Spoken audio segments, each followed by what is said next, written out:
Hi friends, রাত্রিবেলা চলে এসেছি। দেখি আজকে কী কী খাবার দাবার নিয়ে মা রেডি করে রেখেছে। গাছের আম পেকে গেছিল।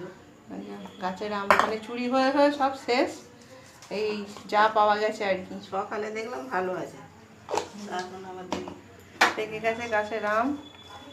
কাটা হয়েছে, ডিম আলুর তরকারি, হাঁসের ডিম, স্যালাড, আর এই যে হটপটের রুটি আছে। এখানে রয়েছে আমার আর ছেলের খাবার। এটা হচ্ছে মায়ের, মা ওই যে থালা ওখানে আছে রাখা। আর এই যে আম।